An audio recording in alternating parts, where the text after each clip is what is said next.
Unwall Pacific. Hello everyone. So today we are going to start with the third part of a solution and colligative properties chapter. तो पिछले वाले जो lectures थे उसमें हमने concentration जो टर्म्स थे वो किस तरीके से निकाले जाते हैं उसकी बात करी थी, ठीक है। इस लेक्चर में हम बात करेंगे solutions of solid in liquid की बात करेंगे, उसकी सॉल्युबिलिटी की बात करेंगे, ठीक है, और उस पर कौन कौन से फैक्टर्स अफेक्ट करते हैं उसकी बात करने वाले हैं। तो हमारा कौन सा सॉलिड इन लिक्विड टाइप की जो सॉल्यूशन है उससे बात करने वाले हैं। ठीक है स्टूडेंट, देखिए स्टार्ट करते हैं यहाँ पे। तो जो हमारा टॉपिक है वो है solutions of solid in liquid, solutions of solid in liquid, solution of solid in liquid. ठीक है students, solution of solid in liquid. अब देखिए इसमें सबसे पहले हम डिफाइन करेंगे कि सॉल्युबिलिटी क्या होती है। दो तीन चीज़ें समझेंगे, सॉल्युबिलिटी किसे कहते हैं, सैचुरेटेड सॉल्यूशन किसे कहा जाता है। ठीक है, पहले हम बात कर लेते हैं सॉल्युबिलिटी की। देखिए अगर आपने अगर मैं ये बात करूं, मान लेते हैं कि हमारे पास सॉल्यूशन है, इस कंटेनर में एक सॉल्यूशन है, मान लेते हैं पानी है, ठीक है। हमें इसमें क्या ऐड करना है, सॉल्ट। ठीक है स्टूडेंट्स, अब हमने इसमें क्या ऐड किया, सॉल्ट। हम सॉल्ट ऐड कर रहे हैं, वो जो सॉल्ट है पानी में डिजोल्व हो रहा है, फिर हम सॉल्ट ऐड कर रहे हैं, फिर वो डिजोल्व हो रहा है, फिर सॉल्ट ऐड कर रहे हैं, वो फिर डिजोल्व हो रहा है। लेकिन ये प्रोसेस आप बार बार नहीं कर सकते, एक ऐसा टाइम आएगा जब आपका सॉल्ट आपके पानी में डिजोल्व होना बंद हो जाएगा। ठीक है, उस पॉइंट को कहा जाता है, मतलब अब जो आपका सॉल्यूशन है वो क्या हो गया है, इट बिकम्स सैचुरेटेड। उसे हम क्या कहेंगे, सैचुरेटेड सॉल्यूशन कहेंगे। और यहीं पे हम सॉल्युबिलिटी भी डिफाइन कर सकते हैं। सॉल्युबिलिटी का क्या मतलब होता है कि 100 ग्राम ऑफ सॉल्वेंट में आप मैक्सिमम कितना सॉल्यूट डिजोल्व कर सकते हो। ठीक है ना, 100 ग्राम सॉल्वेंट में आप मैक्सिमम कितना सॉल्यूट डिजोल्व कर सकते हो, इसे कहा जाता है सॉल्युबिलिटी। ठीक है students, so the maximum amount of solute which can dissolve in 100 gram of solvent is called its solubility to form saturated solution। याद रखिएगा इस चीज़ को। यहाँ पे देखते हैं, तो पहले दो तीन पहले डेफिनेशंस लिखते हैं, सॉल्युबिलिटी किसे कहते हैं और सैचुरेटेड सॉल्यूशन का डेफिनेशन लिख लेते हैं। तो अगर हम सॉल्युबिलिटी की बात करें, देखो सॉल्युबिलिटी क्या होता है, द मैक्सिमम अमाउंट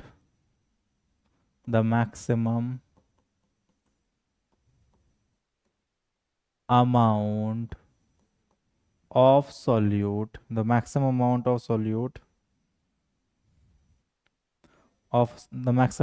solute जो कि इस केस में स्टूडेंट क्या है, solid, that can dissolve in that that can dissolve in 100 gram of solvent, 100 grams of a solvent to make solution saturate, to make solution saturate,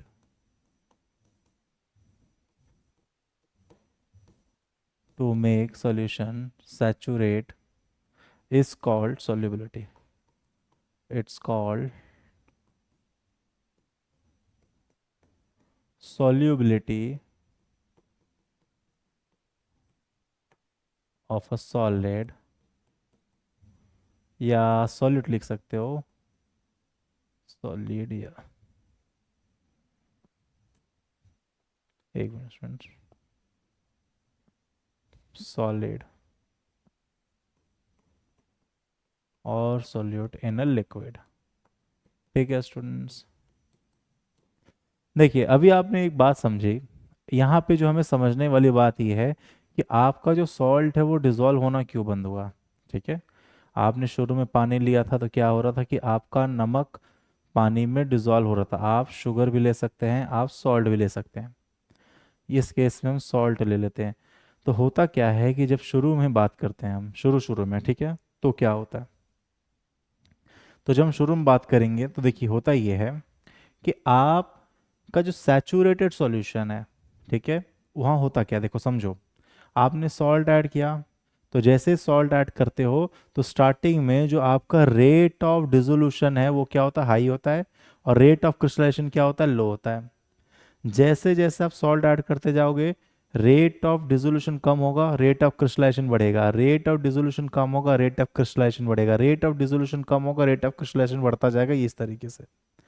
और saturation point पर क्या होता है, सैचुरेशन पॉइंट पे rate of, so in a saturated solution, in a saturated solution, rate of dissolution, rate of dissolution becomes equal to rate of crystallization, rate of crystallization। इस चीज़ को ध्यान रखिएगा। तो क्या होता है कि आपका रेट ऑफ सैचुरेशन पॉइंट पे क्या होता है कि जो रेट ऑफ डिसोल्यूशन है वो रेट ऑफ क्रिस्टलाइजेशन के बराबर हो जाता है। इस चीज़ को ध्यान रखिएगा, ठीक है। चलिए अब आगे देखते हैं स्टूडेंट्स। अब देखते हैं कौन कौन से जो फैक्टर्स हैं जो सॉल्युबिलिटी को अफेक्ट करते हैं। तो टॉपिक का नाम डालेंगे factors affecting solubility of, factors affecting the solubility of a solid in a liquid solution, ठीक है। सो देखिए स्टूडेंट, जो इसमें दो फैक्टर हैं बेसिकली, एक होता है आपका nature of solute and the solvent, और जो दूसरा फैक्टर होता है वो होता है टेम्परेचर। तो हम बात करते हैं पहले nature of solute and the solvent की। जो पहला फैक्टर है वो देखिए, देखिए स्टूडेंट, जो पहला फैक्टर है वो है nature of solute and solvent, nature of solute and the solvent. तो देखो, ये देखा गया है कि हमेशा याद रखिए, ये देखा जाता है कि जब भी आप पानी में सॉल्ट ऐड करते हैं तो वो ज़्यादा सॉल्यूबल होता है और जल्दी सॉल्यूबल होता है। लेकिन जब आप अपने पानी में शुगर डालते हैं तो उसको आपको स्टर करना पड़ता है। ऐसा मैं ये नहीं कह रहा हूँ कि शुगर डिजोल्व नहीं होता, होता है, बट उसको आपको स्टर करना पड़ेगा, ठीक है, मैकेनिकल फोर्स अप्लाई करना पड़ेगा, तब जाकर वो डिजोल्व होता है, ठीक है। इसका दूसरा मतलब ये है कि जो आपका शुगर है पानी में, उसकी जो सॉल्युबिलिटी है वो क्या होती है, कम है, जबकि जो सॉल्ट है उसकी सॉल्युबिलिटी पानी में क्या है, ज़्यादा है। अब उसके पीछे देखिए क्या रीज़न हो सकते हैं, उस पर बात करने वाले हैं। तो याद रखिएगा, ये जो सॉल्युबिलिटी वाला जो पूरा फैक्टर है वो काम करता है लाइक डिजोल्व लाइक वाले प्रिंसिपल पे।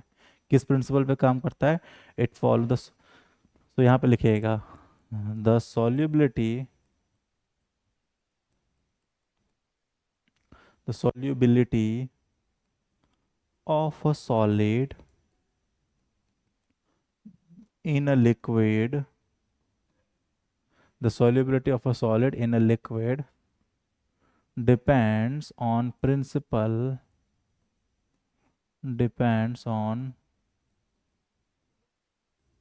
principle called or known as like dissolve like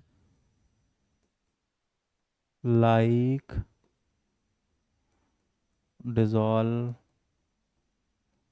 like principle, ठीक है स्टूडेंट्स। क्या होता है ये लाइक डिजोल्व लाइक प्रिंसिपल, इस वर्ड को ध्यान रखिएगा, like dissolve like.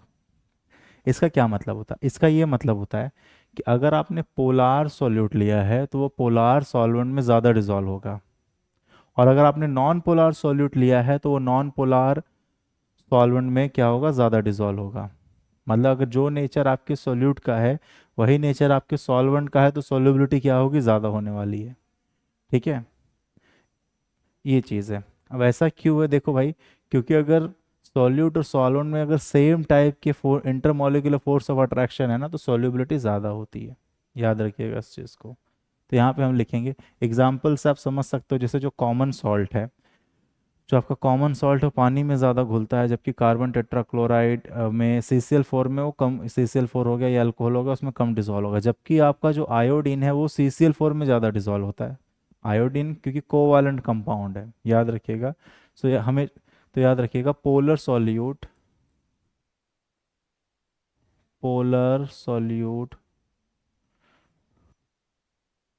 Have greater solubility greater solubility in water, ठीक है, इन वाटर, या फिर आप लिखोगे in polar solvent, in polar solvent. Example आप दे सकते हो कॉमन सॉल्ट इन वाटर, ठीक है, कॉमन सॉल्ट इन वाटर। जबकि जो आपके नॉन पोलर सॉल्यूट हैं, non polar solute have greater solubility have greater solubility in non-polar solvent, in non-polar solvent। Example iodine in CCl4, example iodine in CCl4। Carbon tetrachloride भी क्या होता है, एक तरीके का सॉल्वेंट होता है। ठीक है स्टूडेंट, तो इसको नोट करिए, फिर हम दूसरे फैक्टर की बात करते हैं धीरे से।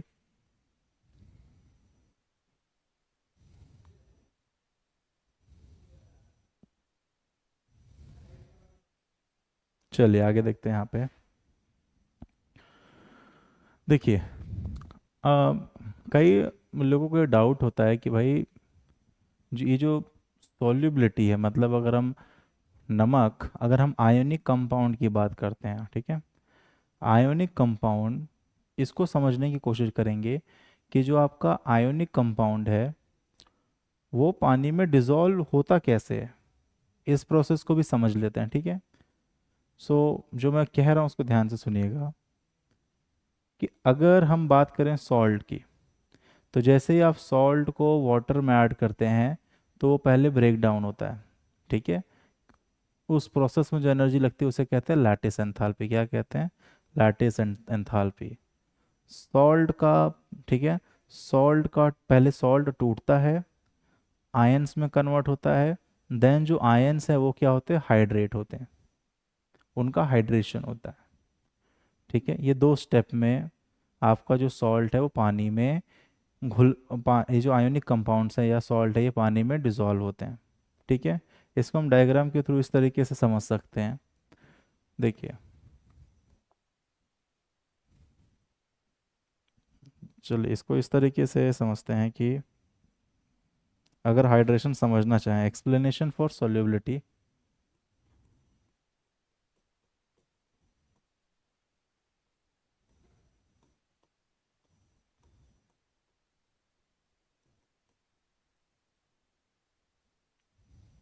एक्सप्लेनेशन फॉर सॉल्युबिलिटी की बात करते हैं। देखिए एक मिनट स्टूडेंट्स,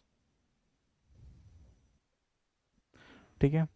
देखो, अगर हम बात करें तो मान लेते हैं कि ये पॉजिटिव आयन है, Na+ आयन है इस तरीके से, ठीक है। हम एग्जाम्पल ऐसे ले लेते हैं। तो पहले स्टेप में क्या होगा कि जो आपका सॉलिड NaCl है, हम एग्जांपल ले रहे हैं, सॉलिड NaCl को जब वो पानी में डाल लोगे तो वो क्या हो जाता है, Na+ एक्वस Cl- एक्वस, ठीक है।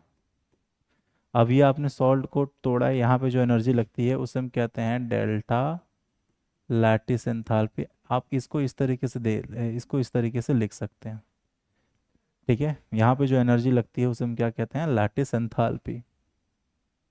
फिर इसके बाद देखिए क्या होता है कि ये जो सेकेंड स्टेप में Na+ जो आयन है, जो हमने लिखा है ना एक्वस, ये जो Na+ आयन है, ये वाटर मॉलिक्यूल इस तरीके से इसको सराउंड करते हैं,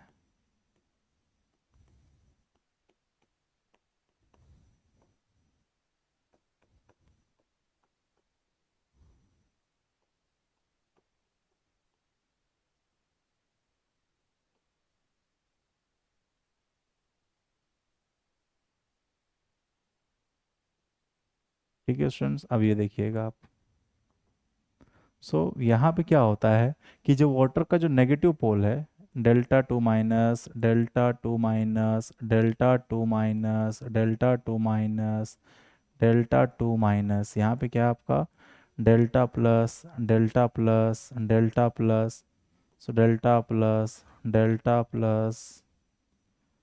ठीक है, आप इस तरीके से दिखा सकते हैं पूरा। ठीक है स्टूडेंट्स, अब हुआ क्या है कि जो positive ion is which is a cation surrounded by the negative pole of water molecule. ठीक है, negative pole of water molecule. इसी तरीके से अगर हम यहाँ बात करें Cl माइनस की, ये देखिए, तो अगर हम Cl माइनस की बात करें तो क्या होता है, ये आपका Cl माइनस है। ठीक है स्टूडेंट्स, अब देखो यहाँ पे अगर हम ये this are the surrounded by the positive pole, इस तरीके से आपको दिखाना पड़ेगा।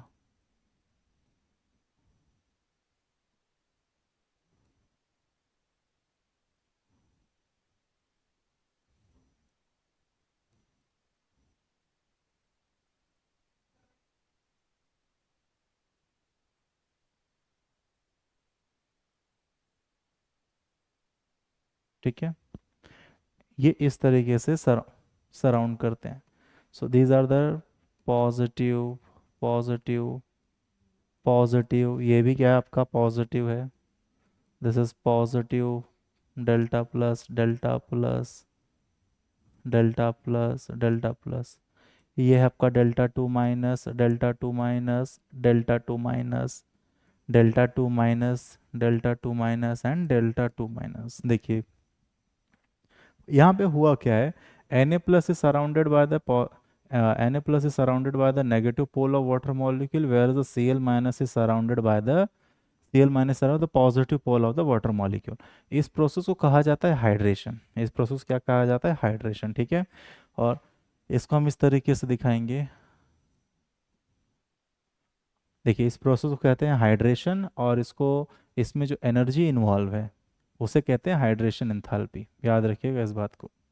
ठीक है, अब यहाँ पे जो समझने वाली बात है कि कोई सॉल्ट पानी में डिसॉल्व होगा या नहीं होगा, ये किन बात पे डिपेंड करता है, तो हमेशा याद रखिएगा, अगर द सॉल्ट इज, सॉल्ट पानी में तभी डिसॉल्व हो सकता है, कोई भी आयोनिक, सॉल्ट की बात नहीं है, कोई भी आयोनिक कंपाउंड पानी में तभी डिसॉल्व हो सकता है जब उसकी हाइड्रेशन एंथैल्पी लैटिस एंथैल्पी से ज़्यादा हो। हाइड्रेशन एंथैल्पी लैटिस एंथैल्पी से ज़्यादा होनी चाहिए। अगर हाइड्रेशन एंथैल्पी लैटिस एंथैल्पी से कम है तो आपका जो सॉल्ट है वो वाटर में डिसॉल्व नहीं होने वाला है, याद रखिएगा। सो द फॉर सॉल्युबिलिटी, मतलब condition for solubility, condition of solubility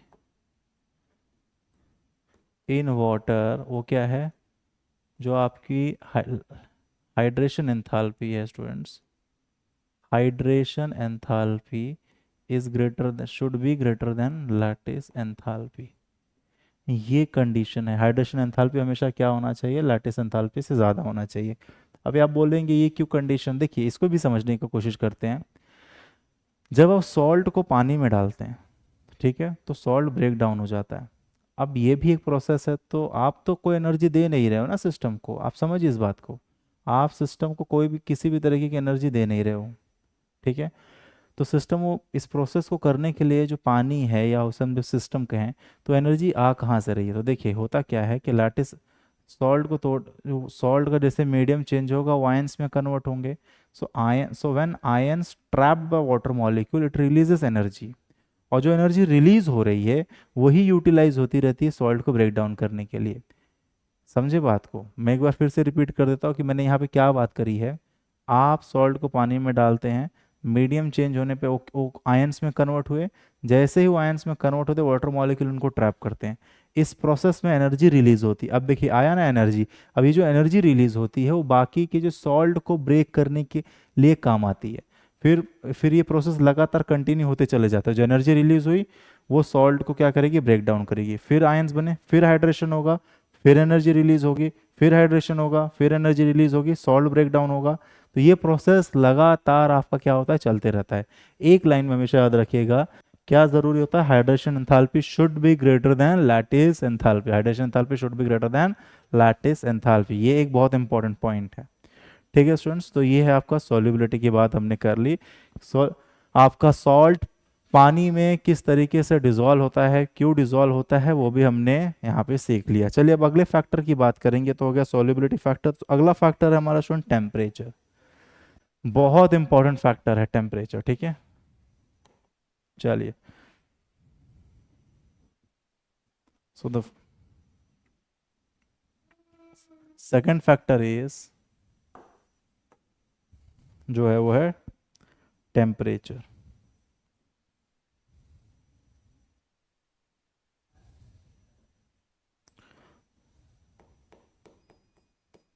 सो यहाँ पे बात करेंगे effect of temperature, effect of temperature. ठीक है, effect of temperature of solubility of liquid in solubility of solid in liquid की बात करते हैं। देखो बहुत ये बहुत इंपॉर्टेंट फैक्टर है टेम्परेचर। इसमें तीन तरीके के केसेस आते हैं। देखो कुछ ऐसे सॉल्ट होते हैं, कुछ कुछ ऐसे सॉल्ट्स होते हैं जिनके सॉल्यूशन में टेम्परेचर बढ़ाने पे सॉल्युबिलिटी बढ़ती है। ठीक है, कुछ ऐसे सॉल्ट होते हैं जिनमें टेम्परेचर बढ़ाने पे सॉल्युबिलिटी आपकी क्या हो जाएगी, कम हो जाएगी। कुछ ऐसे सॉल्ट सॉल्यूशन होंगे। और कुछ में होता है कि डिसकंटिन्यूअस मैनर में ये चीज़ होती है। तो पहले हम बात करते हैं ऐसे सॉल्ट की जहाँ पे टेम्परेचर बढ़ाने पे सॉल्युबिलिटी बढ़ती है। ठीक है, पहला केस क्या है, केस वन इसमें लेते हैं। तो जो हमारा केस वन है स्टूडेंट्स, दोज हुज सॉल्युबिलिटी, पहला केस है those whose solubility increases with increase in temperature। ठीक है, और जो ऐसे एग्जांपल्स हैं उसमें सबसे पहला एग्जांपल है NaCl है। ठीक है, NaCl है स्टूडेंट, KCl है। ठीक है, NaCl, KCl, KNO3। ठीक है, NaNO3। ये कुछ इस तरीके के सॉल्ट्स हैं, ये कुछ इस तरीके के सॉल्ट हैं जहाँ पे टेम्परेचर बढ़ाने पे सॉल्युबिलिटी क्या होती है, बढ़ती है। अब समझते हैं कि जैसे मेरा कहने का मतलब है कि अगर मैंने NaCl का सॉल्यूशन लिया है, ठीक है, मैं और मैंने और बहुत ज़्यादा NaCl डाल दिया। अब तो अगर मैं गर्म करूँगा तो जो NaCl है वो पानी में घुल जाएगा, पानी में डिजोल्व हो जाएगा। इस बात को ध्यान रखिएगा। समझने की कोशिश करते हैं कि ऐसा क्यों होता है। ठीक है ना, तो उसको इस तरीके से समझते हैं। देखो यहाँ पे बहुत इंपॉर्टेंट हो जाता है ली चैटलियर प्रिंसिपल। क्या इंपॉर्टेंट हो जाता है? ली चैटलियर प्रिंसिपल इंपॉर्टेंट हो जाता है। ठीक है, तो पहले मैं केस बाय केस बात करता हूँ। यहाँ पे देखिए, तो ये क्यों होता है? ये ऐसा होता है कि अगर प्रोसेस ऑफ डिसोल्यूशन एंडोथर्मिक है, क्या? If the process of dissolution is endothermic then increase in temperature increases the solubility. मैंने क्या बात करी? If the process of dissolution is endothermic then increase in temperature increases the solubility. मतलब ये कि जैसे ही हम पानी में NaCl डालते हैं, तो जैसे ही पानी में NaCl डाला, NaCl को आपने डिजोल्व करा, तो ये एक आपने प्रोसेस किया। ये एक एंडोथर्मिक प्रोसेस है। क्या है ये एक एंडोथर्मिक प्रोसेस है। और एंडोथर्मिक प्रोसेस में टेम्परेचर बढ़ाने पे सॉल्युबिलिटी क्या होती है, बढ़ती है आपकी। इस चीज़ को याद रखिएगा। और वो कैसे बढ़ती है वो भी हम समझते हैं। ठीक है, सो यहाँ पे पहले लिख लो, if the process of dissolution, if if if the process of dissolution is endothermic, then increase in temperature, then increase in temperature, increase in temperature, then increase in temperature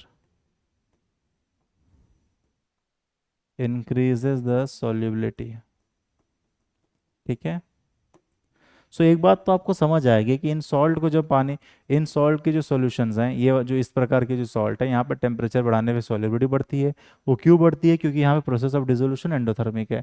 अब एक थोड़ा सा और डिटेल में जाते हैं कि ऐसा क्यों है, वाई, ऐसा क्यों है कि प्रोसेस ऑफ डिसोल्यूशन एंडोथर्मिक हो तो टेम्परेचर बढ़ाने पे सॉल्युबिलिटी बढ़ती है, ये हमें समझना पड़ेगा। ठीक है। तो यहाँ पे देखिए, यहाँ पे काम आता है हमारा ली चैटेलियर प्रिंसिपल। क्या काम आता है?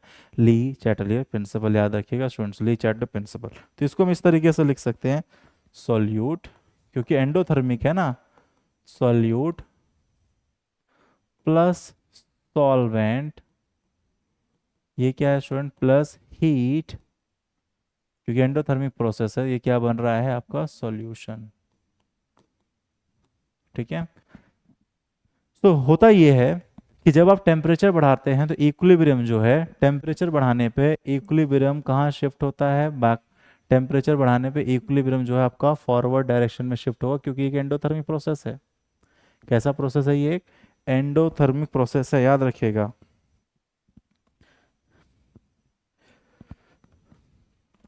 मतलब देखिए यहाँ पे, तो when you increase the temperature, तो according to Le Chatelier principle, system क्या करता है, उस बढ़े हुए टेम्परेचर को कम करने की कोशिश करेगा। इसका ये मतलब है कि आप टेम्परेचर बढ़ा रहे हो, लेकिन सिस्टम नहीं चाहता कि टेम्परेचर बढ़े, तो क्या करेगा सिस्टम, टेम्परेचर को अब्जॉर्ब करना शुरू करेगा। आप समझिए, कई बच्चों को डाउट होता है कि ठीक है सर, आप ये कह रहे हैं कि टेम्परेचर जब वो हीट एनर्जी अब्जॉर्ब करेगा तो उसका टेम्परेचर तो अपने आप बढ़ेगा। नहीं, जब सिस्टम कोई वर्क नहीं करता तब टेम्परेचर बढ़ता है, और अगर सिस्टम कोई वर्क कर रहा है तो टेम्परेचर नहीं बढ़ेगा, इस बात को याद रखिएगा। और यहाँ पे जो सिस्टम है, यहाँ पे सिस्टम वर्क कर रहा है, वो क्या करेगा देखिए, इक्विलिब्रियम। जब आप टेम्परेचर बढ़ाओगे ना तो इक्विलिब्रियम आपका फॉरवर्ड डायरेक्शन में शिफ्ट होगा। कहाँ शिफ्ट होगा? इक्विलिब्रियम आपका फॉरवर्ड डायरेक्शन में शिफ्ट होगा। सो यहाँ पे लिखना है, in according to Le Chatelier principle, according to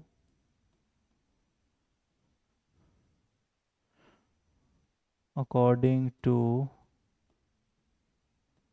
Le Chatelier's principal,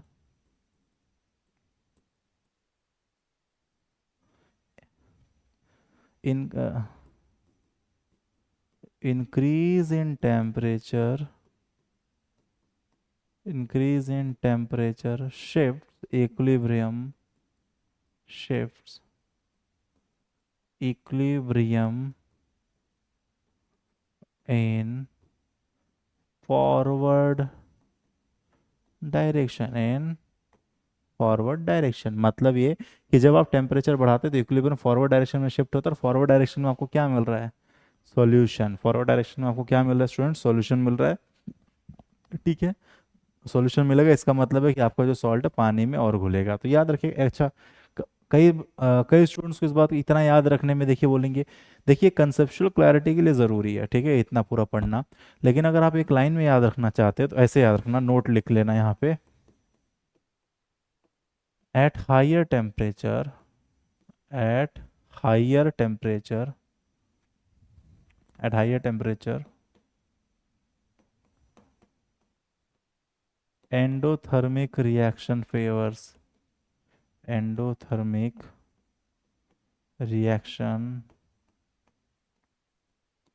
favours, या रिएक्शन की बात करें यहाँ पे आप प्रोसेस डाल सकते हो, ठीक है, क्योंकि यहाँ पे फिजिकल। तो at higher temperature endothermic reaction या प्रोसेस क्या होता है, फेवर करता है। ठीक है स्टूडेंट्स। चलिए स्टूडेंट्स, अब आगे बात करते हैं, अगर इतना। अब जो केस टू है, ठीक है, केस टू की बात करते हैं नेक्स्ट। अब बी जो है हमारा केस टू है।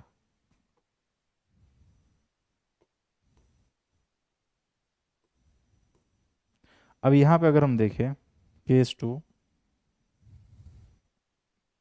सो जो केस टू है उसमें दोस those salts whose solubility decreases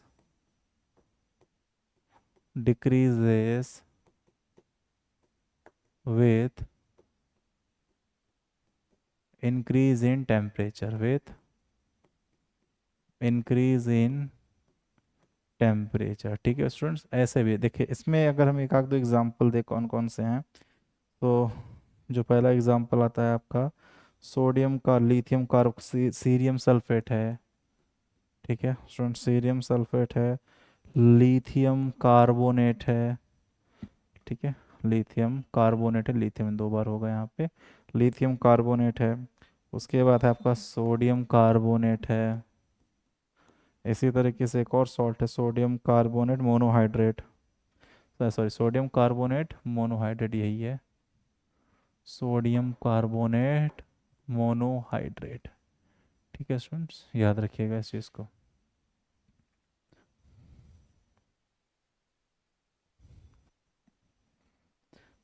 अब देखिए यहाँ पे देखिए क्या हो रहा है। अगर हम यहाँ पे बात करें, दो salts whose solubility decreases with increase in temperature. अब देखो यहाँ पे क्या हो रहा है, अब मैं यहाँ पे मैं हो रहा हूँ, यहाँ पे जो प्रोसेस ऑफ डिसोल्यूशन है ना वो एक्सोथर्मिक है, याद रखिएगा। पिछले वाले केस में प्रोसेस ऑफ डिसोल्यूशन क्या था, एंडोथर्मिक था। यहाँ पे प्रोसेस ऑफ डिसोल्यूशन क्या है, एक्सोथर्मिक। तो याद रखिएगा, if the process of dissolution is exothermic then increase in temperature decreases the solubility. ठीक है, तो यहाँ पे लिख लीजिए, if process of dissolution is exothermic, then increase in temperature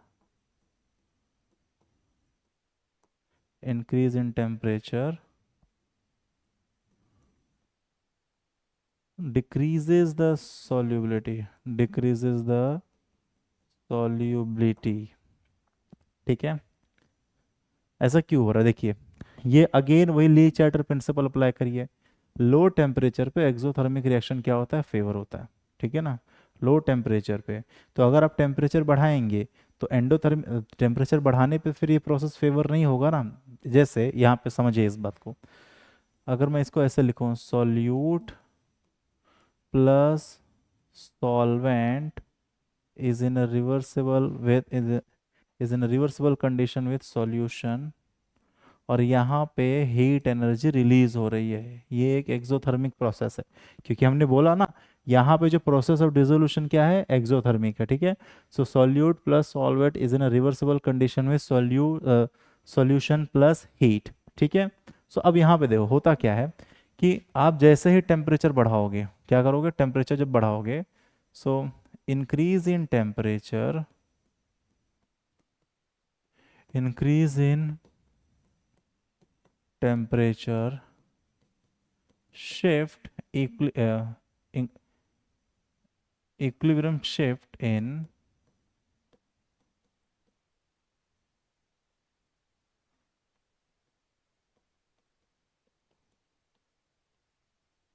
equilibrium shift in backward direction,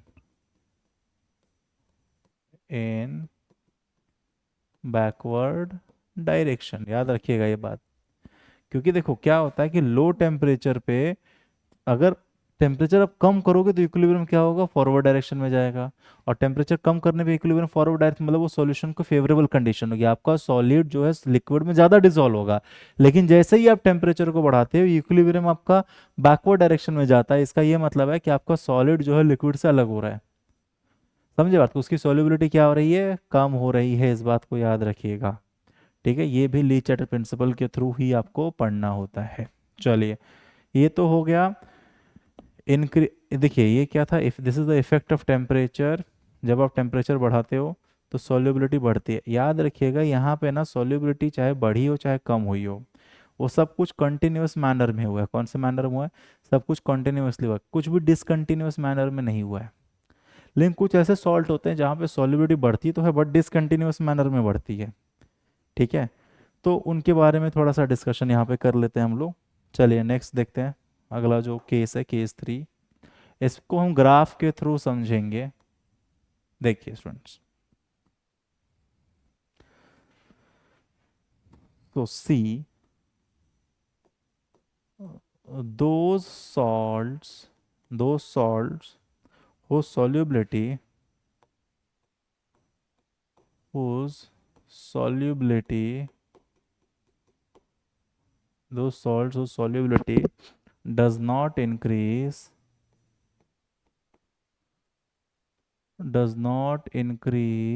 or decrease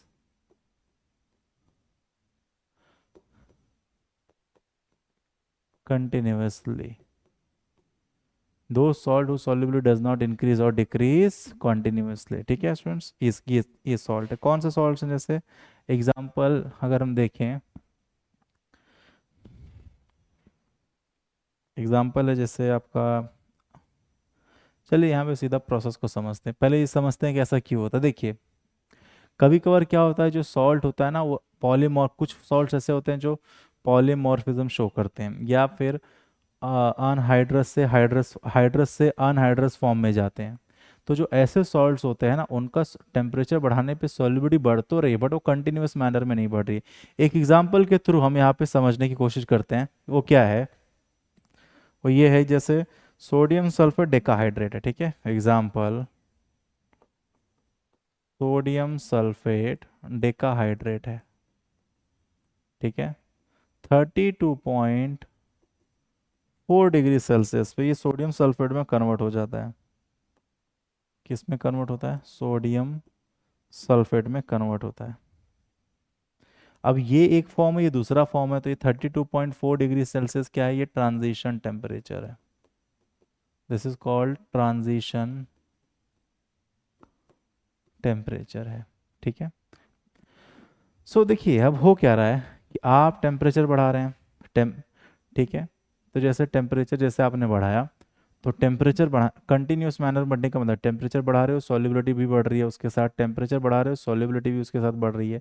जैसे 32.4 degree Celsius आता है टेम्परेचर, आप यहाँ पे हीट दोगे सिस्टम को। तो जैसे ही आप सिस्टम को हीट देते हो, देखो, जब भी आप किसी भी सिस्टम को हीट दोगे ना, तो वो उसमें होता ये है कि वो वर्क करता है, मतलब या तो वो सॉल्युबिलिटी बढ़ाए, या तो वो कोई दूसरा वर्क करे। अब यहाँ पे जो होता है वो दूसरे तरीके का काम होने लगता है। वो क्या है कि टेम्परेचर बढ़ाने पे सॉल्युबिलिटी बढ़ना रुक जाती है। 32.4 डिग्री सेल्सियस जो है वो सोडियम सल्फेट डेकाहाइड्रेट का ट्रांजिशन टेम्परेचर है। तो जैसे ही टेम्परेचर 32, देखिए 25 टेम्परेचर बढ़ रहा है, सॉल्युबिलिटी बढ़ रही है, टेम्परेचर बढ़ रहा है, आपका सॉल्युबिलिटी भी बढ़ रही है। ये कब तक होगा? 32 तक होगा। जैसे 32.4 आया, आपका सॉल्युबिलिटी बढ़ना रुक जाएगा। वहां पर उस पर्टिकुलर टेम्परेचर पे क्या होगा, जो आपका सॉल्ट है वो कन्वर्ट होने लगता है आपका सोडियम सल्फेट में, ठीक है। जो कि हाइड्रेटेड फॉर्म था वो किस में कन्वर्ट होने लगता है? अनहाइड्रस फॉर्म में। तो आप तो सिस्टम को हीट दे रहे हो, तो इस पर्टिकुलर टेम्परेचर पे सॉल्युबिलिटी जो बढ़ रही थी वो रुक जाती है। मतलब आपकी जो आपने जो एनर्जी आप जो एनर्जी दे रहे हैं, वो सॉल्युबिलिटी बढ़ाने के काम न आकर वो सॉल्ट को एक फॉर्म से दूसरे फॉर्म में कन्वर्ट करती है, ठीक है। तो यहाँ पे सॉल्युबिलिटी देखिए कंटिन्यूअसली नहीं बढ़ी है, आपको ये बात समझना पड़ेगा। तो ऐसे बहुत सारे सॉल्ट्स होते हैं, ठीक है। कुछ ऐसे सॉल्ट होते हैं जो पॉलीमॉर्फिज्म शो करते हैं, ठीक है। उनकी उनकी उनकी और उनकी एग्जांपल भी हम देख लेते हैं यहाँ पे। चलिए स्टूडेंट्स, इसको ग्राफ के थ्रू भी हम देखेंगे, डिसकंटिन्यूअस मैनर का ग्राफ कैसा होता है। तो ये देखिए, अब जैसे यहाँ पे एक और एग्जांपल है,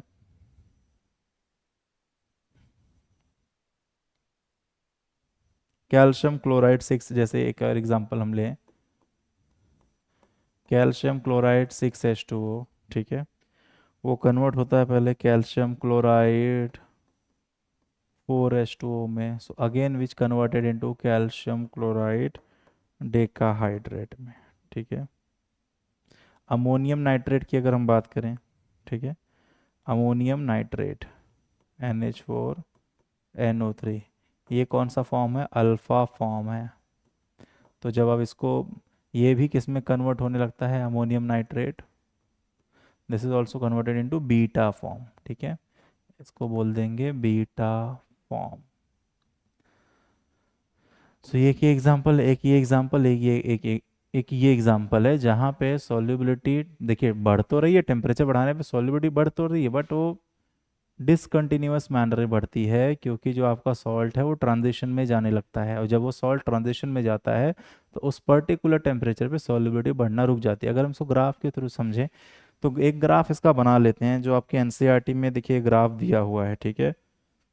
तो ग्राफ कुछ इस तरीके का है, डिसकंटिन्यूअस मैनर वाला ग्राफ वो ऐसा है, ठीक है। सो यहाँ पे है आपका टेम्परेचर होता है, स्टूडेंट्स यहाँ पे है आपका सॉल्युबिलिटी, सॉल्युबिलिटी। तो देख ठीक है, मैं ग्राफ का नेचर आपको बता दे रहा हूँ, ठीक है। ये जो टेम्परेचर है ये है, so this is the temperature. ये जो टेम्परेचर है वो होता है आपका 32.4 डिग्री सेल्सियस। इसके पहले देखिए क्या होता है, सोडियम सल्फेट डेकाहाइड्रेट, और इसके बाद ये हो जाता है सोडियम सल्फेट, ठीक है, सोडियम सल्फेट डेकाहाइड्रेट। इसके बाद अगर हम यहाँ पे देखें, एक और सॉल्ट का ग्राफ हम इस तरीके से बना सकते हैं, ठीक है। एक ये है,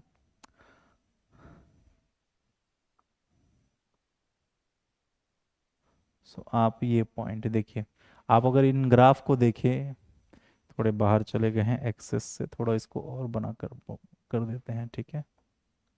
तो अगर आप इन ग्राफ को देखें तो यहाँ पे देखिए, इन पॉइंट्स को देखिएगा, खास करके इस पॉइंट को देखिए, इस पॉइंट को, इस पॉइंट को और इस पॉइंट को।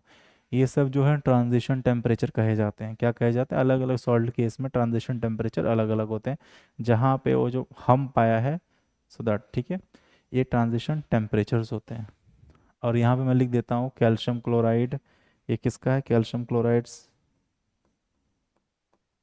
6H2 है, यह आपका कैल्शियम क्लोराइड यहाँ पे 4H2 है, this is calcium chloride 2H2 है।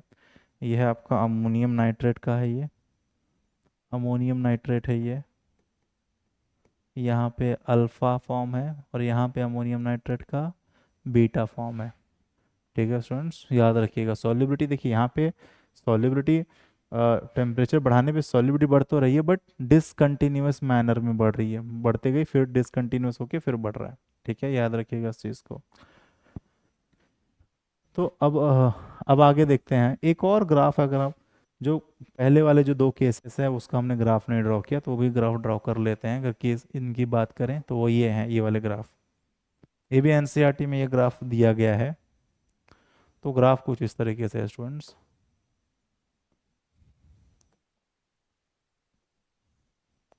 So this is the graph. ये भी टेम्परेचर वर्सेस सॉल्युबिलिटी का ग्राफ है,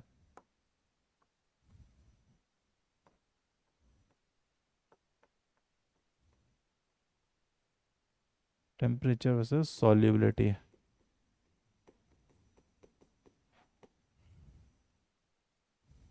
So there is one straight line,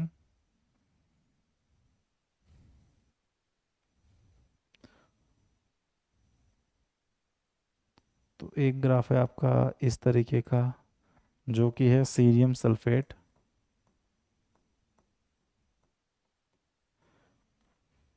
फिर एक ग्राफ है आपका NaCl, जो कि, ठीक है, NaCl, दोस्तों फर्दर KCl का एक ग्राफ है इसे, ठीक है। there's one graph of KNO3, जो कि ऐसे जाता है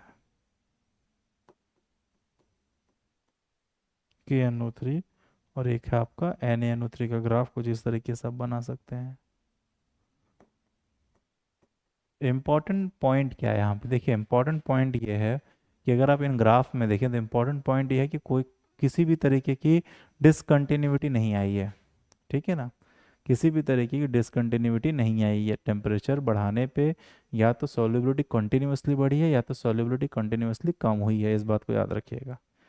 ठीक है स्टूडेंट्स, ये चलिए आगे देखते हैं हम लोग, नेक्स्ट पॉइंट्स में बात करते हैं। चलो ये तो हो गया, देखिए students, factors effect of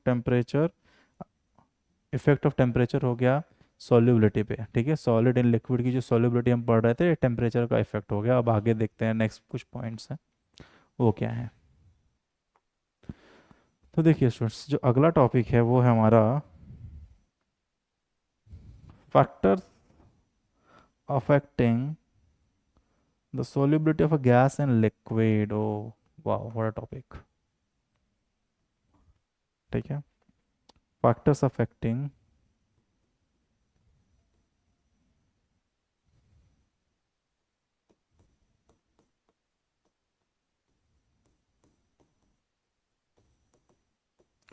factors affecting the solubility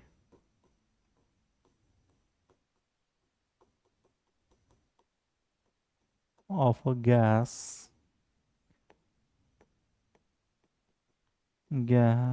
in factors affecting the solubility of a gas in liquid की बात करते हैं। ठीक है, तो देखिए कौन कौन से फैक्टर्स है। तो सबसे पहला जो फैक्टर है वो है आपका nature of gas and the solvent.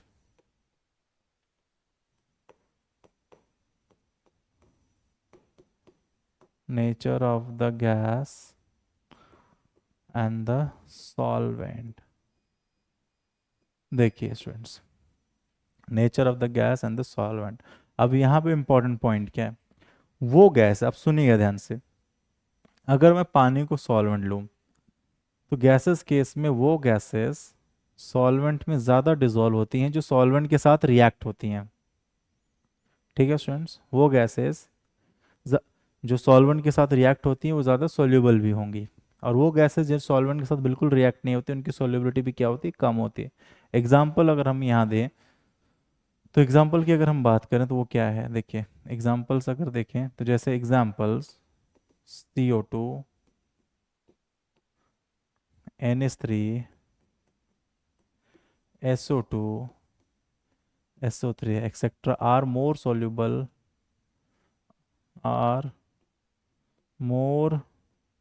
soluble in water in comparison of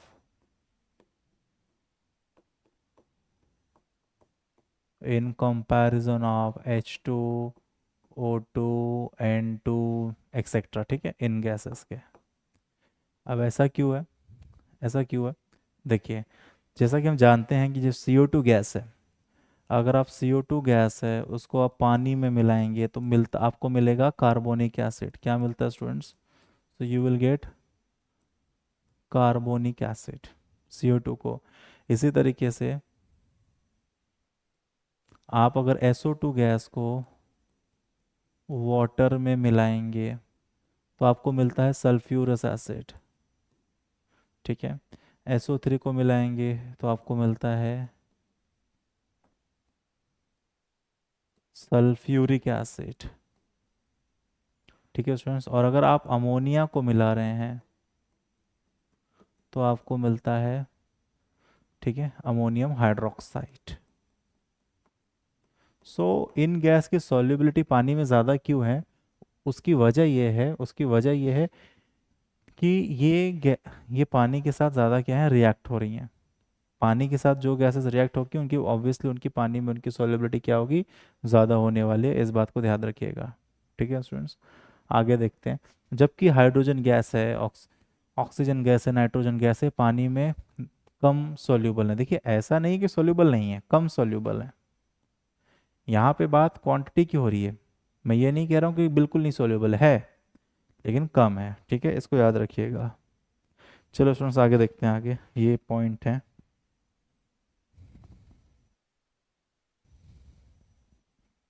तो यहाँ पे कुछ यहाँ पे पॉइंट लिख दे, यहाँ पे ना एक लिख लो, the greater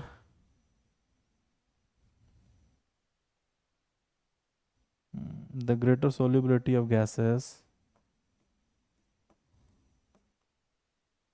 the greater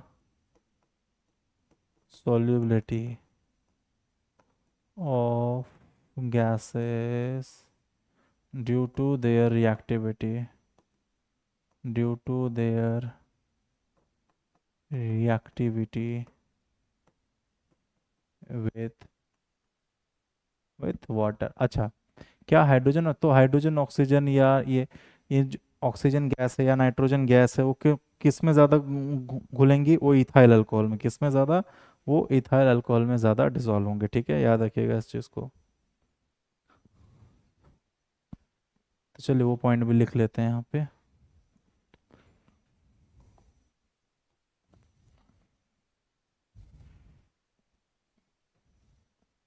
oxygen oxygen nitrogen CO are more soluble in ethyl alcohol, are more soluble in ethyl alcohol. ठीक है स्टूडेंट्स, अब देखिए दूसरा फैक्टर बात करते हैं टेम्परेचर की। ठीक है, जो दूसरा फैक्टर है वो है हमारा क्या? टेम्परेचर। देखिए, सो अब हम बात कर रहे हैं गैस एंड सॉलिड की। ठीक है, कौन सा सॉल्यूशन, किस प्रकार के सॉल्यूशन की बात कर रहे हैं? Gas in solid, sorry gas in liquid की बात कर रहे हैं। देखिए ना, गैस इन लिक्विड की बात कर रहे हैं। तो जब आप गैस इन लिक्विड की बात करते हैं, इसका एक एग्जांपल हम ले लेते हैं, जैसे कोल्ड ड्रिंक्स है। अगर आप कोल्ड ड्रिंक का ढक्कन खोल दें और उस कोल्ड ड्रिंक को अगर आप हीट कर दें, मतलब उस कोल्ड ड्रिंक के अंदर गैस डिजॉल्व है। और अगर आप उस कोल्ड ड्रिंक को हीट करते हैं तो क्या होगा आपके हिसाब से? जितनी भी गैस है आपके जो ड्रिंक है उसके अंदर से क्या होगी? रिलीज हो जाएगी। इसका ये मतलब होता है कि जब आप टेम्परेचर बढ़ा रहे हैं तो गैस की जो सॉल्युबिलिटी है पानी में, वो क्या होती है? पानी में या किसी भी सॉल्वेंट में वो क्या होती है? कम होती है। उसकी वजह मैं आपको बता देता हूँ क्या है। गैस को पानी में या किसी भी सॉल्वेंट में डिसॉल्व करने का जो प्रोसेस है वो एक्सोथर्मिक है। ठीक है, और हमें मालूम है कि अगर प्रोसेस एक्सोथर्मिक होगा तो टेम्परेचर बढ़ाने पे सॉल्युबिलिटी कम होगी, जैसे कि हमने पिछले वाले केस में पढ़ा था। ठीक है, याद रखिएगा। सो टेम्परेचर की अगर हम बात करें यहाँ पे तो आप यहाँ पे क्या लिखोगे? In case of gas and liquid, the process of dissolution, the process of dissolution is exothermic, is the process of dissolution is exothermic, and hence increase in temperature,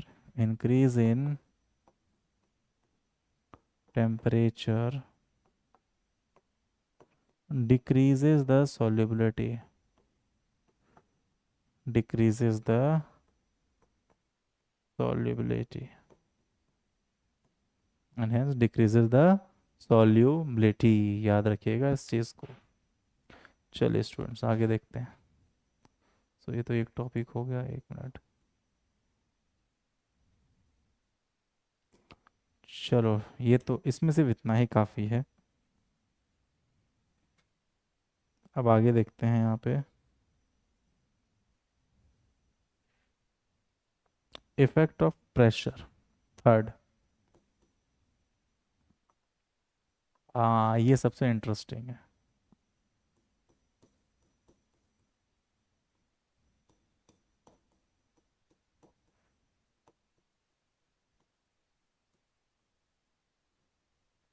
effect of pressure की हम बात करते हैं। ठीक है, तो जब हम इफेक्ट ऑफ प्रेशर की बात करेंगे, एक मिनट। सो देखो अब यहाँ पे क्या है, मान लेते हैं स्टूडेंट ये एक पिस्टन है, ये एक कंटेनर है, यहाँ पे एक पिस्टन है, इस तरीके से पिस्टन लगा हुआ है। और ऐसे समझिए कि यहाँ तक लिक्विड है, ये लिक्विड है। ठीक है, और ये लिक्विड है और यहाँ पे गैस मॉलिक्यूल्स है जिनको आपने डिसॉल्व करना है। ये देखिए, ये जो है गैस के मॉलिक्यूल्स हैं।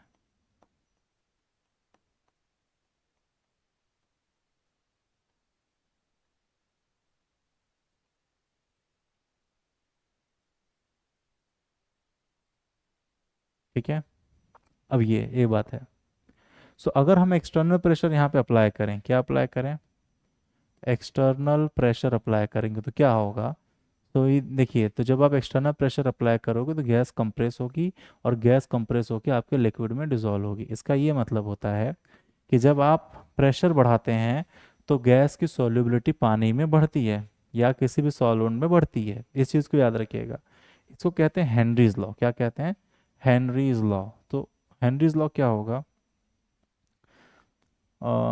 तो mass of a gas dissolved mass of a gas dissolved is directly proportional to the applied pressure, is applied pressure. Mass of a gas dissolved in a liquid, mass of a gas dissolved is directly proportional to the applied pressure. इसे कहते हैं Henry's law. तो अगर हम Henry's law को ठीक से लिख लें तो क्या होता है, हेनरीज लॉ को अगर हम ठीक से लिख लें तो क्या होता है, the mass of a gas dissolved according to then Henry's law.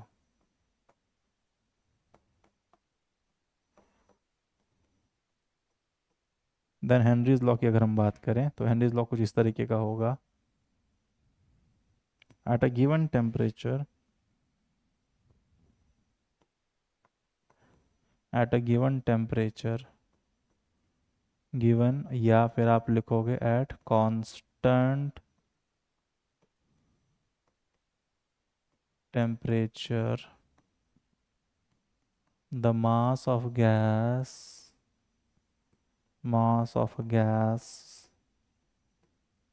dissolved, the mass of gas dissolved in a liquid is directly proportional, is directly proportional is directly proportional to the pressure of gas, proportional to the pressure of the gas, pressure of gas present in equilibrium, present in, यहाँ से बढ़ा लेते हैं, present in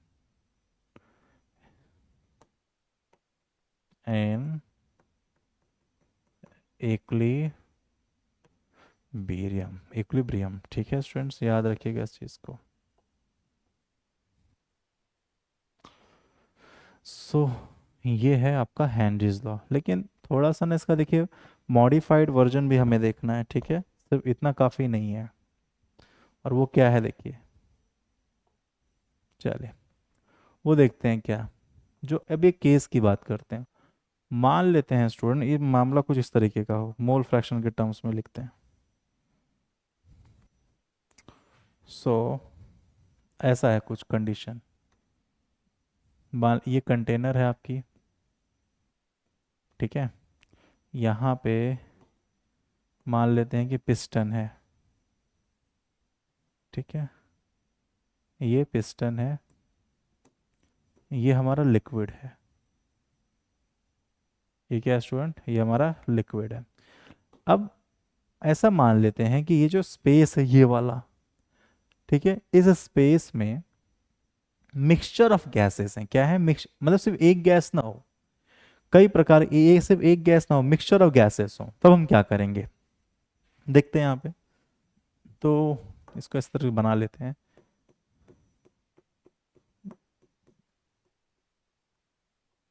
अब देखिए यहाँ पे ना दो प्रकार की गैसेस हैं, मिनिमम दो तो लेना पड़ेगा, तीन भी ले सकते हो, चार भी ले सकते हो आप, ठीक है।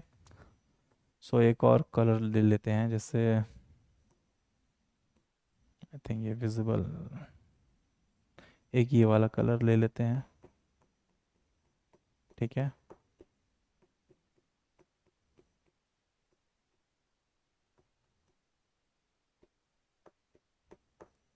अब जैसे ये है, ठीक है। सो अब यहाँ पे क्या होता है, ये देखिए, ये बहुत बहुत इंपॉर्टेंट चीज़ है। यहीं से देखिए सारे सवाल बनते हैं और यहाँ से आपका कॉन्सेप्ट क्लियर होता है, याद रखिएगा। सो अब अगर आप प्रेशर अप्लाई करेंगे तब क्या होगा, देखो एक बात तो तय है कि दोनों ही गैसेस पानी में डिजॉल्व होंगी। आप ऐसे प्रेशर अप्लाई करिए तो दोनों ही गैसेस क्या होंगी, पानी में डिजॉल्व पानी में क्या होंगी, डिजॉल्व होगी। बट उसका नेचर, मैथमेटिकल नेचर क्या बनेगा, कौन सी गैस ज़्यादा डिजॉल्व होगी, कौन सी गैस कम डिजॉल्व होगी, ये बहुत इंटरेस्टिंग चीज़ है। ठीक है। तो ऐसा देखा जाता है कि जिस गैस का पार्शियल प्रेशर ज़्यादा है, जिस गैस का पार्शियल प्रेशर मतलब इस स्पेस में जिस गैस का पार्शियल प्रेशर ज़्यादा, अभी आप बोलोगे पार्शियल प्रेशर क्या है। देखिए पार्शियल प्रेशर ये होता है कि अब यहाँ पे मिक्सचर ऑफ गैसेस है, ठीक है ना, मिक्सचर ऑफ गैसेस हैं, तो उस पर्टिकुलर कंपोनेंट मतलब उस पर्टिकुलर गैस, जैसे यहाँ पे मैंने एक वाइट डॉट बनाया है और ये क्या है आपका एक, आई थिंक ये ऑरेंज डॉट है। ठीक है। तो जिस गैस का पार्शियल प्रेशर ज़्यादा होगा, प्रेशर अप्लाई करने पे उस गैस का मोल फ्रैक्शन भी पानी में क्या होगा, ज़्यादा होगा। याद रखिएगा मैंने क्या बोला। आप प्रेशर अप्लाई करेंगे तो मिक्सचर में जिस गैस का पार्शियल प्रेशर ज़्यादा होगा उसका मोल फ्रैक्शन भी लिक्विड में क्या होगा, ज़्यादा होने वाला है। इस चीज़ को ध्यान में रखिएगा। ठीक है स्टूडेंट्स। तो चलिए देखिए यहाँ पे करते हैं।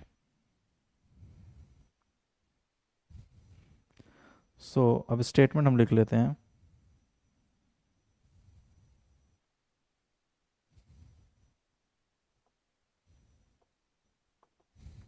इसलिए लिखते हैं, if a mixture of gases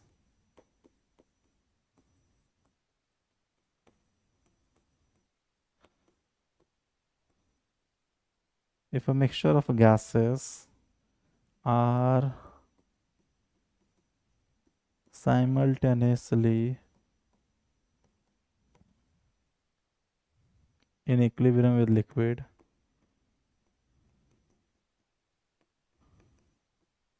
in equilibrium with liquid,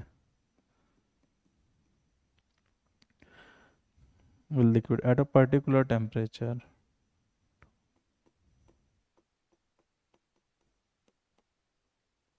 at a particular temperature, the solubility, the solubility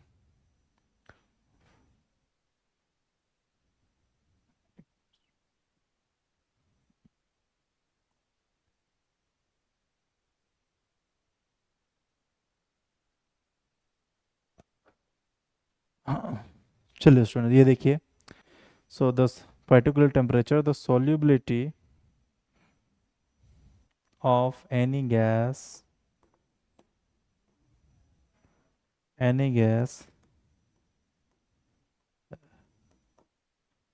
a mixture is directly proportional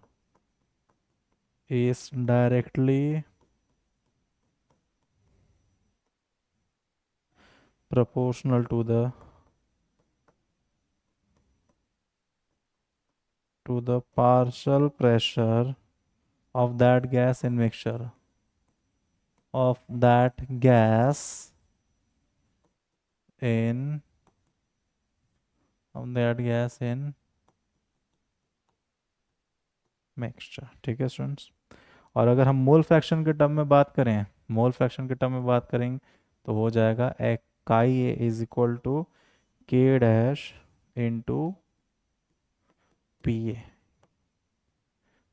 काई is equal to K dash into P A. अब देखो, देखिए स्टूडेंट, अब यहाँ पे आपको लगा ये क्या लिखा है, अरे भाई मैंने अभी थोड़ी देर पहले बताया कि जब आप प्रेशर अप्लाई करेंगे तो वो तो गैस का जो पार्शियल प्रेशर है और जो कितना गैस डिसॉल्व होगा ये इस बात पे डिपेंड करेगा कि उसका पार्शियल प्रेशर कितना है। ठीक है ना, ये बात याद रखिएगा।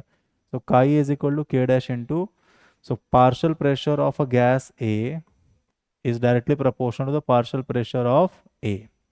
ठीक है स्टूडेंट्स। तो ये एक इंपॉर्टेंट चीज़ है। अब यहाँ पे देखिए थोड़ा सा उसको और मॉडिफाई कर लेते हैं इस इक्वेशन को। क्या हम इसको ऐसे लिख सकते हैं, P A is equal to 1/k dash is into X A, ऐसे लिखा जा सकता है। और जो 1/k डैश है, K P A is equal to K H into chi A, ये होता है हेनरीज कांस्टेंट। के एच क्या होता है स्टूडेंट्स, ये होता है आपका हेनरीज कांस्टेंट, के H is your Henrys constant, ठीक है।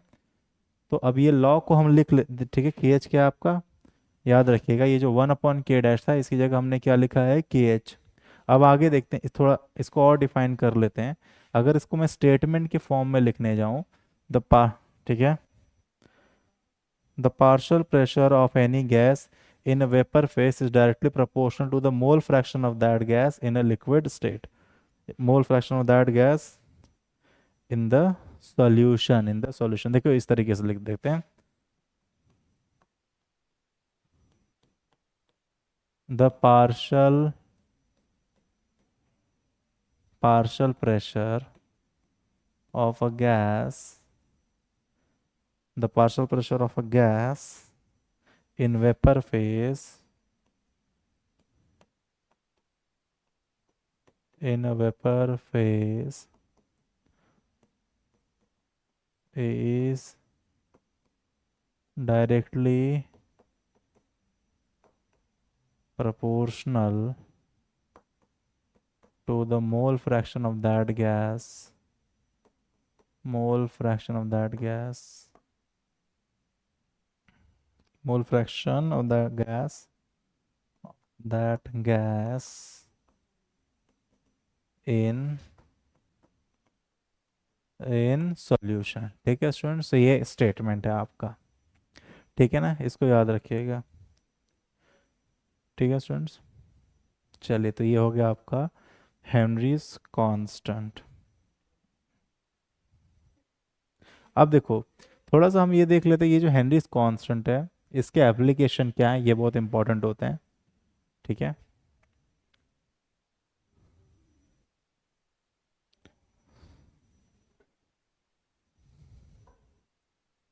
अब हेनरी कांस्टेंट के कुछ कैरेक्टरिस्टिक्स लिख लेते हैं, क्या होता है हेनरीज कांस्टेंट, ये देखिए। चलिए आगे बढ़ते हैं।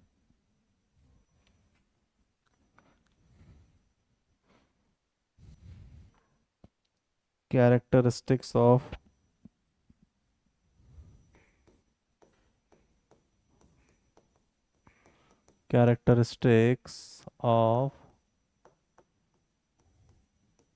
हेनरीज कांस्टेंट, ठीक है स्टूडेंट्स। देखिए पहला कैरेक्टरिस्टिक क्या है, बहुत इंपॉर्टेंट है।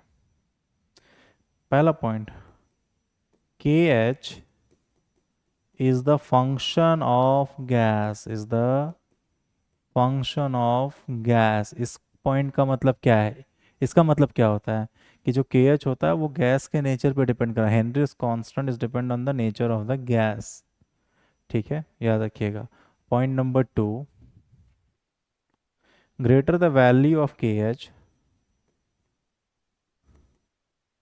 greater the value of kh of a gas, lower is the greater the value of kh of a gas,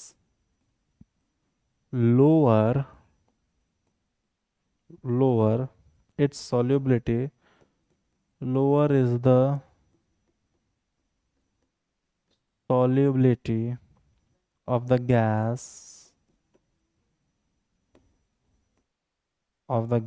at the same partial pressure, at the same partial pressure, याद रखिएगा student, same partial pressure at a particular temperature, at particular temperature। Point number 3 की अगर हम बात करें, the value of के H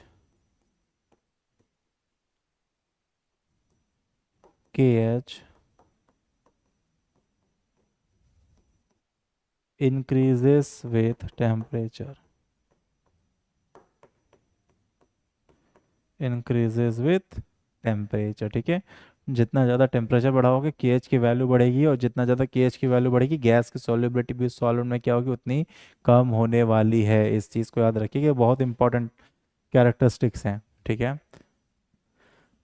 example के through हम समझ सकते हैं, जैसे अगर हम एग्जाम्पल दें, जैसे गैस है आपका, यहाँ पे क्या है आपका सॉल्वेंट है, और यहाँ पे के एच, केएच की यूनिट स्टूडेंट होती है किलो बार।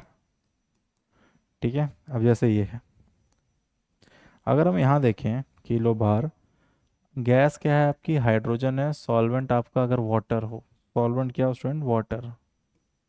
तो अगर आप इस केस में देखें 71.18 आ रहा है केएच, ठीक है। और जबकि अगर आप उसी हाइड्रोजन को वाटर की जगह आप बेंजीन में लें, ठीक है, सो ये वैल्यू देखिए कम होकर कितनी हो जा रही है, 3.67, 3.67।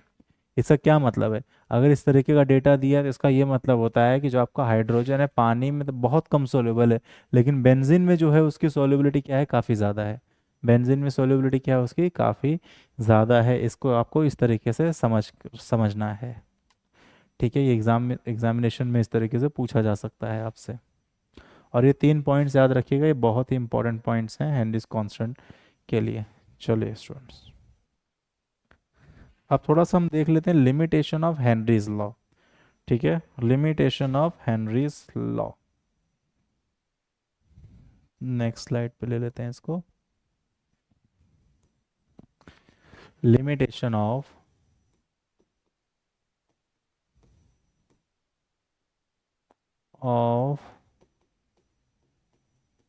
Henry's law. ठीक है स्टूडेंट्स, देखिए पहला पॉइंट, अब देखिए हेनरीज लॉ ना देखिए कंडीशनल है, मतलब हेनरी लॉ तभी अप्लाई होगा कि कुछ फॉलोइंग कंडीशंस अप्लाइड। जैसे यहाँ पे देखिए, यहाँ पे मैं लिख देता हूँ, Henry's law is applied only, Henry's law applied only when the following conditions are fulfilled, when the following conditions are fulfilled। ठीक है, अब देखो पहली कंडीशन क्या है, पहली कंडीशन ये है, the pressure should be high, the pressure should be high, sorry the pressure should be low and the temperature should be high.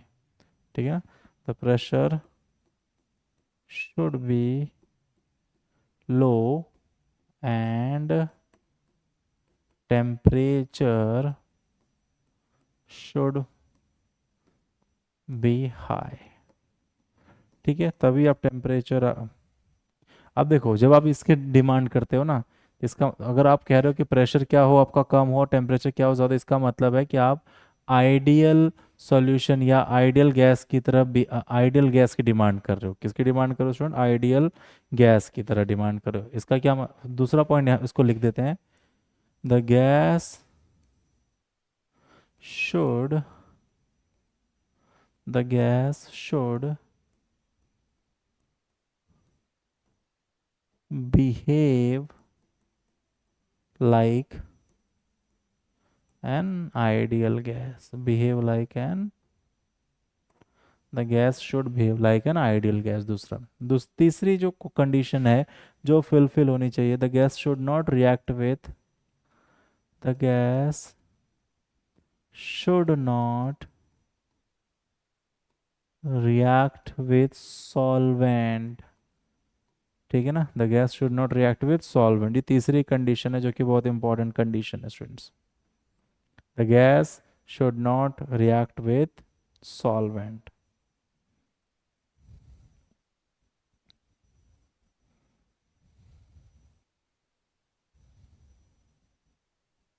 जैसे एग्जाम्पल के तौर पे अगर हम देखें, अब यहाँ पे अगर आप NH3 की बात करोगे, तो NH3 को जब आप को पानी में जब आप डिज़ोल्व करोगे, तो ये हमने पीछे भी देखा, तो क्या बना लेता है, NH4OH। तो ऐसे केस में आपका हेनरी लॉ अप्लाई नहीं हो पाएगा। ऐसे केसेस में, इस तरह के केसेस में आपका जो हेनरीज लॉ है वो अप्लाई नहीं हो पाता है, इसको ध्यान रखिएगा। जो दूसरे रिएक्शंस हैं वो हैं आपके HCl। ठीक है, अगर आप HCl गैस की बात करें, ठीक है, HCl गैस को जब आप पानी में डिज़ोल्व करते हो, ठीक है, so this becomes HCl aqueous. क्या बन जाता है ये? HCl aqueous. और अगर HCl एक्वस है तो यहाँ पे क्या हो जाएगा, ये टूट जाता है, H plus aqueous and Cl minus aqueous. तो पॉइंट ये है कि जो आप जिस गैस को आप पानी में डिज़ोल्व कर रहे हो, तो ना ही उसका एसोसिएशन होना चाहिए, ना ही उसका डिसोसिएशन हो, ना ही वो पानी के साथ रिएक्ट करे। तो ये तीन कंडीशंस हैं हेनरी लॉ अप्लाई होने के लिए। अगर ये हेनरी लॉ तभी अप्लाई हो सकता है जब ये तीन कंडीशन क्या हो, फुलफिल्ड हो स्टूडेंट, याद रखिएगा इस बात को। ठीक है, चलिए, ये हो गया आपका ये हो गया आपके लिमिटेशन ऑफ हेनरीज लॉ। ठीक है स्टूडेंट्स, सो इस लेक्चर में हम यहीं रखेंगे और आगे के जो टॉपिक्स हैं उसको अगले लेक्चर में हम कंटिन्यू करेंगे। So thank you, thanks for watching, thank you.